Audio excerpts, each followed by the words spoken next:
আসসালামু আলাইকুম প্রিয় সাথী, আপনারা শুনছেন 10 জান্নাতি সাহাবীদের জীবনীর সপ্তম পর্ব। হযরত তালহা রাদিয়াল্লাহু তাআলা আনহুর পরে এখন শুনছেন জুবাইর ইবনুল আওয়াম রাদিয়াল্লাহু তাআলা আনহুর জীবনী। আল আমিন টিভি বাংলা হাদিস, কুরআন এবং ইসলামিক ইতিহাসের কাহিনী শুনতে হলে চ্যানেলটিকে সাবস্ক্রাইব করুন। নাম ও বংশ পরিচয়। নাম জুবাইর, কুনিয়াত আবু আব্দুল্লাহ এবং হাওয়ারিয়ু রাসূলুল্লাহ লকব। পিতার নাম আওয়াম এবং মাতা সাফিয়া বিনতি আব্দুল মুত্তালিব। মা হযরত সাফিয়া ছিলেন রাসূলুল্লাহ সাল্লাল্লাহু আলাইহি ওয়াসাল্লামের ফুফু। সুতরাং জুবাইর ছিলেন রাসূলুল্লাহ সাল্লাল্লাহু আলাইহি ওয়াসাল্লামের ফুফাতো ভাই। উম্মুল মুমিনিন হযরত খাদিজাতুল কুবরা ছিলেন তার ফুফু। অন্যদিকে হযরত সিদ্দিকে আকবরের কন্যা হযরত আসমাকে বিয়ে করায় রাসূলুল্লাহ সাল্লাল্লাহু আলাইহি ওয়াসাল্লাম ছিলেন তার ভাইরা। হযরত আসমা রাদিয়াল্লাহু তাআলা আনহা ছিলেন উম্মুল মুমিনিন হযরত আয়েশা রাদিয়াল্লাহু তাআলা আনহার বোন। এভাবে রাসূলুল্লাহ সাল্লাল্লাহু আলাইহি ওয়াসাল্লামের সঙ্গে ছিল তার একাধিক আত্মীয়তার সম্পর্ক। হযরত জুবাইর রাদিয়াল্লাহু তাআলা আনহু হিজরতের 28 বছর পূর্বে জন্মগ্রহণ করেন।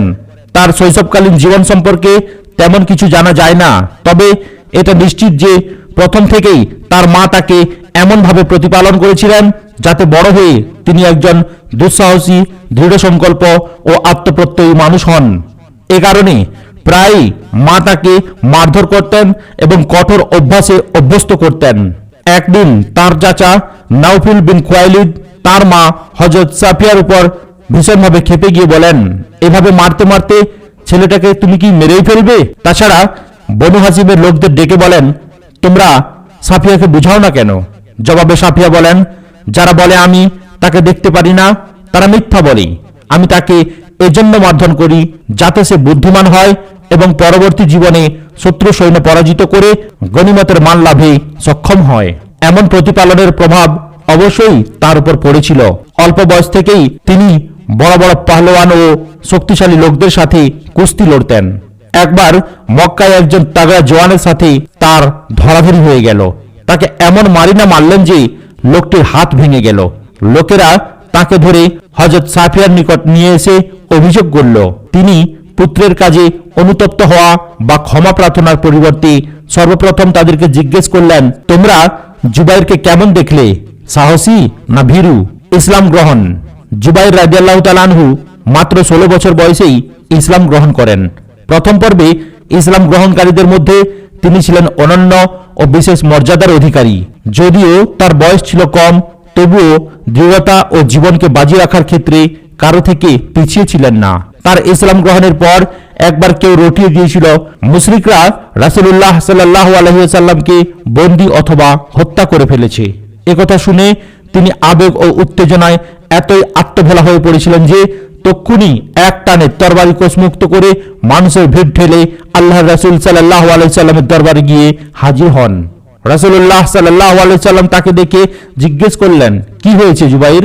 তিনি বললেন, শুনেছিলাম আপনি বন্দী অথবা নিহত হয়েছেন। রাসূল করিম সাল্লাল্লাহু আলাইহি ওয়াসাল্লাম অত্যন্ত খুশি হয়ে তার জন্য দোয়া করেন। সিরাত লেখকদের বর্ণনা, এটাই হচ্ছে প্রথম তলোয়ার যা আত্মোৎসর্গের উদ্দেশ্যে একজন বালক উন্মুক্ত করেছিল। প্রাথমিক পর্যায়ে মক্কার অন্যান্য মুসলমানদের মতো তিনিও অত্যাচার ও নিপীড়নের শিকার হন। তার চাচা তাকে ইসলাম থেকে ফিরানোর জন্য চেষ্টা ত্রুটি করেননি, কিন্তু তাওহীদের ছাপ যার অন্তরে একবার লেগে যায় তা কি আর মুছে ফেলা যায়? ক্ষেপে গিয়ে চাচা আরো কঠোরতা শুরু করে দেন। উত্তপ্ত পাথরের উপর চিৎ করে শুইয়ে দিয়ে এমন মারিনা মারতেন যে তার প্রাণ ওষ্ঠাগত হয়ে যেত। তবুও তিনি বলতেন, যত কিছুই করুন না কেন আমি আবার কাফির হতে পারি না। অবশেষে নিরুপায় হয়ে জন্মভূমি মক্কা ছেড়ে হাবশায় হিজরত করেন। হাবশায় কিছুকাল অবস্থানের পর মক্কায় ফিরে এলেন। এদিকে রাসূল সাল্লাল্লাহু আলাইহি ওয়াসাল্লামও মক্কা থেকে মদিনায় হিজরত করলেন। তিনিও মদিনায় গেলেন। রাসূল সাল্লাল্লাহু আলাইহি ওয়াসাল্লাম মক্কায় তালহা ও জুবাইরের মধ্যে ইসলামী ভ্রাতৃ সম্পর্ক স্থাপন করেছিলেন, কিন্তু মদিনায় আসার পর নতুন করে হযরত সালামা ইবনে সালামা আনসারীর সাথে তার ভ্রাতৃ সম্পর্ক স্থাপিত হয়। সালামা ছিলেন মদিনার এক সম্ভ্রান্ত ব্যক্তিত্ব এবং আকাবায় বাইয়াত গ্রহণকারীদের অন্যতম। জিহাদে অংশগ্রহণ। যুদ্ধে অংশগ্রহণের ব্যাপারে তিনি ছিলেন অনন্য। তিনি বদর যুদ্ধে অত্যন্ত সাহস ও নিপুণতার পরিচয় দেন। মুশরিকদের প্রতিরোধ ব্যূহ ভেঙে তছনছ করে দেন। একজন মুশরিক সৈনিক একটি টিলার উপর ওঠে। দ্বন্দ্বযুদ্ধের আহ্বান জানালে জুবাইর তাকে মুহূর্তের মধ্যে এমনভাবে জাপটে ধরেন যে দুজনেই গড়িয়ে নিচের দিকে আসতে থাকেন। তা দেখে রাসূল সাল্লাল্লাহু আলাইহি সাল্লাম বলেন, এদের মধ্যে যে প্রথম ভূমিতে পড়বে সে নিহত হবে। সত্যি তাই হয়েছিল। মুশরিকটি প্রথম মাটিতে পড়ে এবং জুবাইর রাদিয়াল্লাহু তাআলা আনহু তরবারির এক আঘাতে তাকে হত্যা করেন। এমনিভাবে তিনি উবাইদা ইবনে সাঈদের মুখোমুখি হলেন। সে ছিল আপাদমস্তক এমনভাবে বর্মাচ্ছাদিত যে কেবল দুটি চোখই তার দেখা যাচ্ছিল। তিনি খুব তাক করে তার চোখ লক্ষ্য করে তীর ছুড়লেন। নিশানা নির্ভুল হল। তীরের ফলা এফোড় ওপর হয়ে গেল। অতি কষ্টে তিনি তার লাশের উপর বসে ফলাটি বের করতে সক্ষম হয়েছিলেন, তবে তা কিছুটা বেঁকে গিয়েছিল।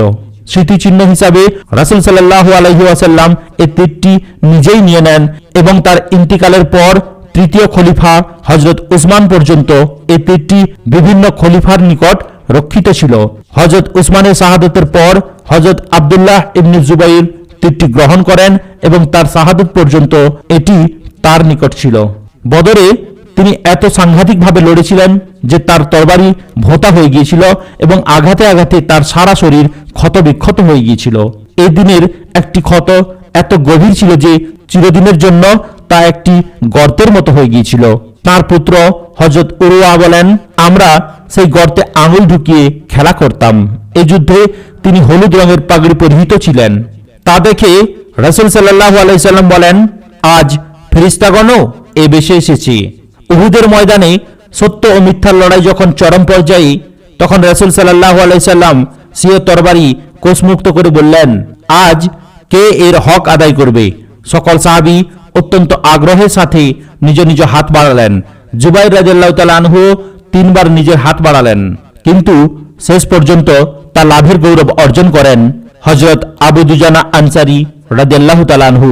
উহুদের যুদ্ধে তীরন্দাজ সৈনিকদের অসতর্কতার ফলে যখন যুদ্ধের মোড় ঘুরে গেল এবং মুসলিমদের সুনিশ্চিত বিজয় পরাজয়ের রূপ নিল, তখন যে 14 জন সাহাবী নিজেদের জীবনের বিনিময়ে রাসূল পাক সাল্লাল্লাহু আলাইহি ওয়াসাল্লামকে কেন্দ্র করে প্রতিরোধ ব্যূহ রচনা করেন, জুবাইর রাদিয়াল্লাহু তাআলা আনহু ছিলেন তাদের অন্যতম।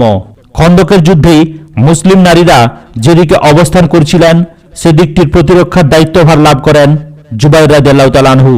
এই যুদ্ধের সময় মদিনার ইয়াহুদি গোত্র বনু কুরাইজা মুসলিমদের সাথে সম্পাদিত মৈত্রী চুক্তি ভঙ্গ করে। রাসূল সাল্লাল্লাহু আলাইহি সাল্লাম তাদের অবস্থা জানার জন্য কাউকে তাদের কাছে পাঠাতে চাইলেন। 3 বার তিনি জিজ্ঞেস করলেন, তোমাদের মধ্যে এমন কে আছে যে তাদের সংবাদ নিয়ে আসতে পারে? প্রত্যেকবারই হযরত জুবাইর রাদিয়াল্লাহু তাআলা আনহু বলেন, আমি। রাসূল সাল্লাল্লাহু আলাইহি সাল্লাম তার আগ্রহে সন্তুষ্ট হয়ে বলেন, প্রত্যেক নবীরই থাকে হাওয়ারি, আমার হাওয়ারি জুবাইর।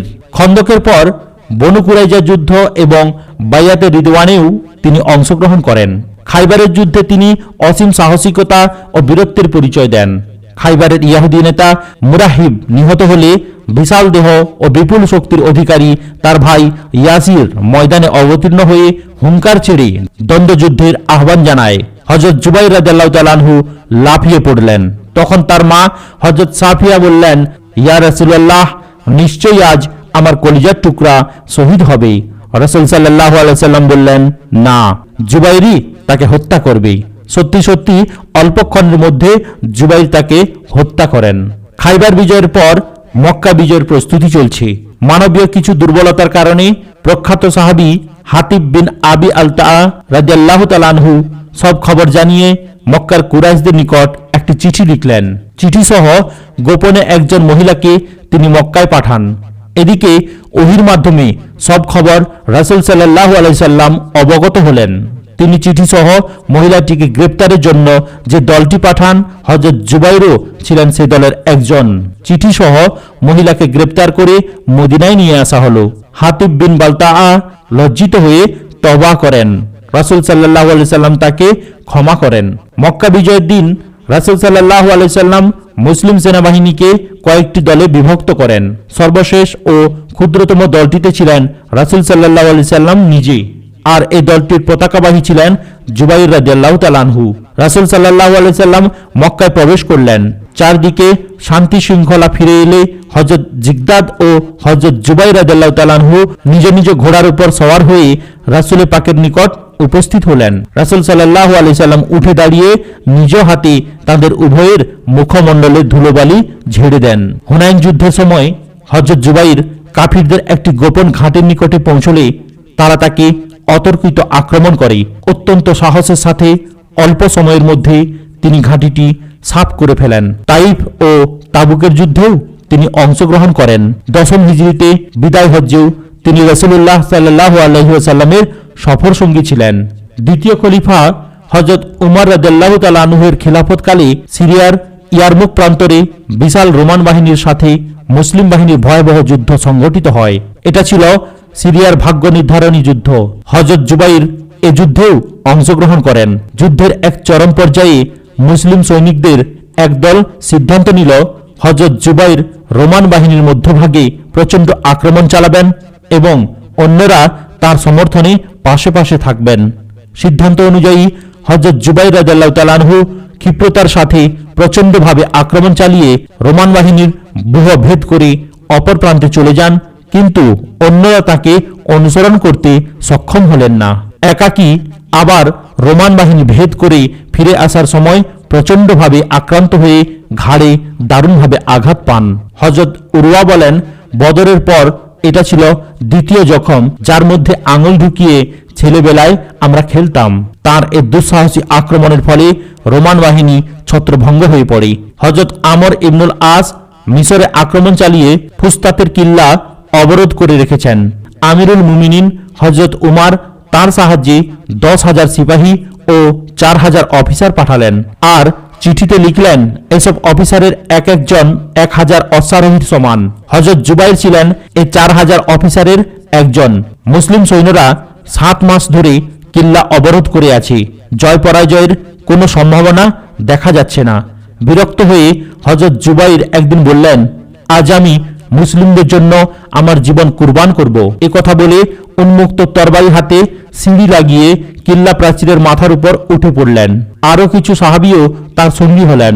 প্রাচীরের ওপর থেকে অকস্মাৎ তারা আল্লাহু আকবার ধ্বনি দিতে শুরু করেন। এদিকে নিচ থেকে সকল মুসলিম সৈনিক একযোগে আল্লাহু আকবার ধ্বনিতে আকাশ বাতাস মুখরিত করে তোলেন। খ্রিস্টান সৈন্যরা মনে করল মুসলিমগণ কিল্লায় ঢুকে পড়েছে। তারা ভীত বিহ্বল হয়ে পড়ল। এক পর্যায়ে অত্যন্ত ক্ষিপ্রতার সাথে হযরত জুবাইর কিল্লার অভ্যন্তরে প্রবেশ করে ফটক উন্মুক্ত করে দেন এবং সঙ্গে সঙ্গে মুসলিম বাহিনী অভ্যন্তরে প্রবেশ করে। উপায়ন্তর না দেখে মিশরের শাসক মাকুকাস সন্ধির প্রস্তাব দেয় এবং তা গৃহীত হয়। সকলকে আমান দেয়া হয়। হিজরি 23 সনে দ্বিতীয় খলিফা হযরত উমর রাদিয়াল্লাহু তাআলা আনহু এক অগ্নি উপাসকের ছুরিকাঘাতে মারাত্মকভাবে আহত হয়ে শাহাদাত বরণ করেন। মৃত্যুর পূর্বে তিনি 6 জন প্রখ্যাত সাহাবীর সমন্বয়ে একটি বোর্ড গঠন করে তাদের উপর পরবর্তী খলিফা নির্বাচনের দায়িত্ব অর্পণ করে যান। তিনি বলেন, জীবনের শেষ দিন পর্যন্ত রাসূল সাল্লাল্লাহু আলাইহি সাল্লাম এদের প্রতি সন্তুষ্ট ছিলেন। হযরত জুবাইর ছিলেন এই বোর্ডের অন্যতম সদস্য। তৃতীয় খলিফা হযরত উসমানের খিলাফতকালে হযরত জুবাইর রাদিয়াল্লাহু তাআলা আনহু নিরিবিলি জীবনযাপন করছিলেন। কোনো রাষ্ট্রীয় দায়িত্ব গ্রহণ করেননি।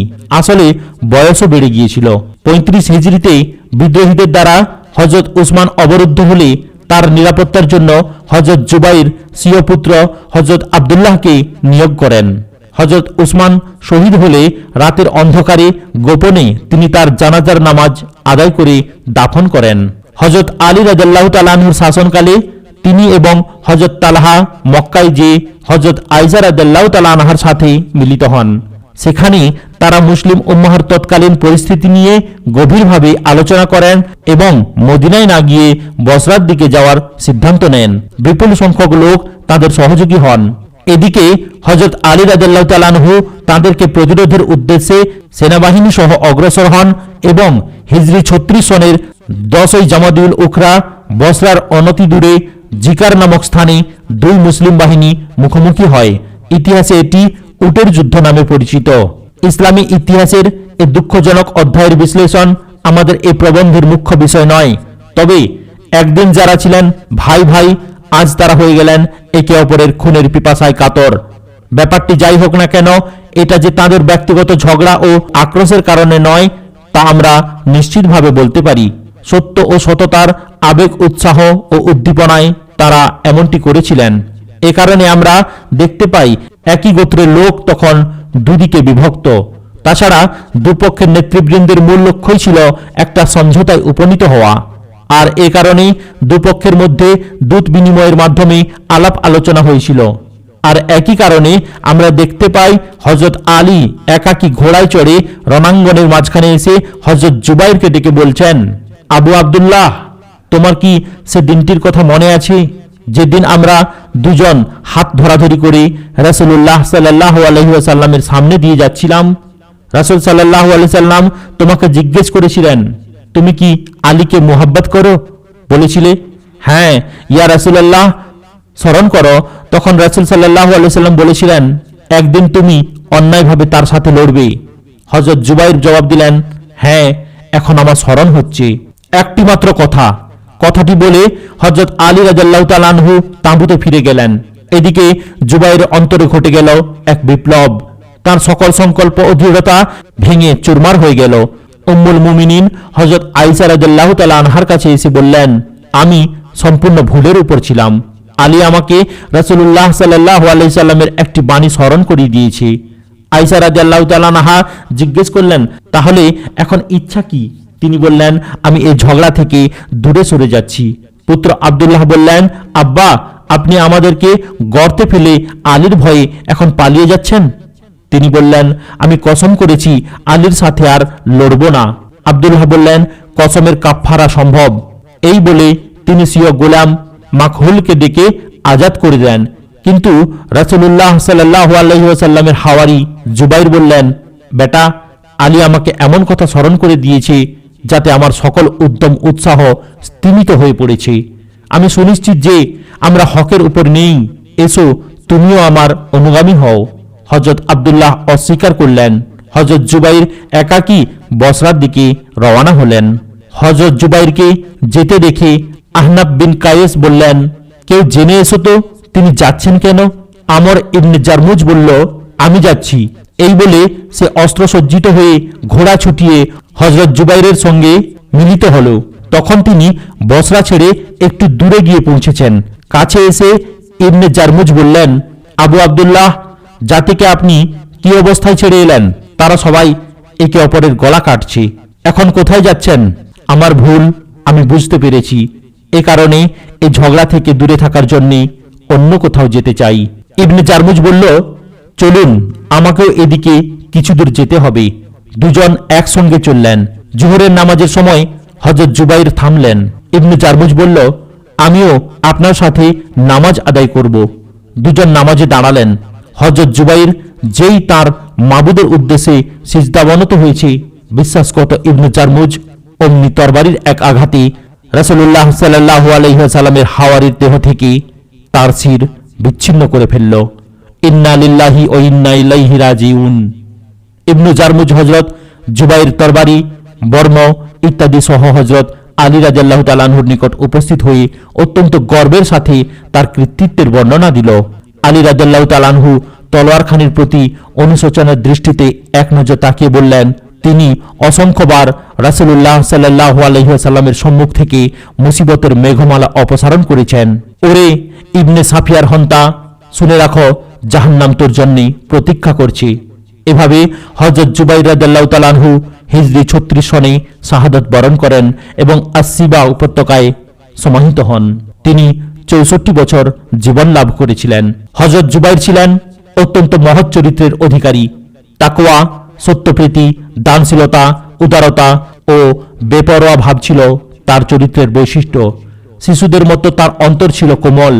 সামান্য ব্যাপারেই তিনি মোমের মতো বিগলিত হয়ে যেতেন। যখন এই আয়াতটি অবতীর্ণ হল, তুমি তো মরণশীল এবং তারাও মরণশীল, অতঃপর কিয়ামত দিবসে তোমরা পরস্পর তোমাদের প্রতিপালকের সম্মুখে বাকবিতণ্ডা করবে। সূরা জুমার আয়াত নম্বর 31। তিনি জিজ্ঞেস করলেন, ইয়া রাসূলুল্লাহ, কিয়ামতের দিন আমাদের এই ঝগড়ার কি পুনরাবৃত্তি হবে? রাসূল সাল্লাল্লাহু আলাইহি সাল্লাম বললেন, হ্যাঁ, অনুপরমাণুর হিসাব করে প্রত্যেক হকদারকে তার হক দেয়া হবে। এ কথা শুনে তার অন্তর কেঁপে ওঠে। তিনি বলে উঠলেন, আল্লাহু আকবার, কেমন কঠিন ব্যবস্থা হবে। একবার তার দাস ইব্রাহিমের দাদি উম্মু আতার কাছে গিয়ে তিনি দেখলেন আইয়ামে তাশরিকের পরেও তাদের নিকট কুরবানির গোশত অবশিষ্ট রয়েছে। তিনি বললেন, উম্মু আতা, রাসূল সাল্লাল্লাহু আলাইহি ওয়াসাল্লাম মুসলমানদেরকে 3 দিনের বেশি কুরবানির গোশত খেতে নিষেধ করেছেন। উম্মু আতা বললেন, আমি কি করব, লোকেরা এত হাদিয়া পাঠায় যে তা শেষই হয় না। মুসনাদে ইমাম আহমদ 1:166। হযরত জুবাইর যদিও রাসূলুল্লাহ সাল্লাল্লাহু আলাইহি সাল্লামের হাওয়ারি ও সার্বক্ষণিক সহচর ছিলেন, তবুও আল্লাহ ভীতি ও সতর্কতার কারণে খুব কমই হাদিস বর্ণনা করতেন। একদিন পুত্র আব্দুল্লাহ জিজ্ঞেস করলেন, আব্বা, অন্যদের মতো আপনি বেশি বেশি হাদিস বর্ণনা করেন না, এর কারণ কি? তিনি বললেন, বেটা, অন্যদের থেকে রাসূল সাল্লাল্লাহু আলাইহি সাল্লামের সাহচর্য ও বন্ধুত্ব আমার কোনো অংশে কম ছিল না। যেদিন ইসলাম গ্রহণ করেছি সেদিন থেকে রাসূলুল্লাহ সাল্লাল্লাহু আলাইহি সাল্লামের সাহচর্য হতে বিচ্ছিন্ন হইনি, কিন্তু তার এই সতর্কবাণীটি আমাকে দারুণভাবে সতর্ক করেছে। যে ব্যক্তি ইচ্ছাকৃত আমার প্রতি মিথ্যা আরোপ করবে সে যেন জাহান্নামে তার আবাসস্থল নির্ধারণ করে নেয়। ইসলামী সাম্যের প্রতি তিনি এত বেশি সতর্ক ছিলেন যে দুজন মুসলিম মৃতের মধ্যেও একজনকে সামান্য প্রাধান্য দান তিনি বৈধ মনে করেননি। উহুদের যুদ্ধে তার মামা হযরত হামজা রাদিয়াল্লাহু তাআলা আনহু শাহাদাত বরণ করেন। তার মা হযরত সাফিয়া রাদিয়াল্লাহু তাআলা আনহা ভাইয়ের কাফনের জন্য দুপ্রস্থ কাপড় নিয়ে আসেন, কিন্তু মামার পাশেই একজন আনসারী ব্যক্তির লাশ ছিল। একটি লাশের জন্য দুটি কাপড় হবে আর অন্যটি থাকবে কাফনহীন, ব্যাপারটি তিনি মেনে নিতে পারেননি। উভয়ের মধ্যে ভাগ করার জন্য কাপড় দুটিকে মাপলেন। ঘটনাক্রমে কাপড় দুখানা ছিল ছোট বড়। যাতে কারো প্রতি পক্ষপাতিত্ব না হয় সেজন্য লটারির মাধ্যমে বিষয়টির নিষ্পত্তি করেন। হযরত জুবাইর যে কোনো ধরনের বিপদ আপদকে তুচ্ছ জ্ঞান করতেন। মৃত্যু ভয় তার দৃঢ় সংকল্পে কোনোদিন বিন্দুমাত্র ফাটল ধরাতে পারেনি। ইস্কান্দারিয়া অবরোধের সময় তিনি সিঁড়ি লাগিয়ে কিল্লার অভ্যন্তরে প্রবেশ করতে চাইলেন। সঙ্গীরা বললেন, ভেতরে মারাত্মক প্লেগ। জবাবে বললেন, আমরা তো জখম ও প্লেগের জন্যই এসেছি, সুতরাং মৃত্যু ভয় কেন? সেদিন তিনি ভীষণ সাহসিকতার সঙ্গে সিঁড়ি লাগিয়ে কিল্লায় প্রবেশ করেছিলেন। হযরত জুবাইর সততা, আমানতদারি, পরিচালনা ক্ষমতা ও সংগঠন যোগ্যতা ছিল অসাধারণ।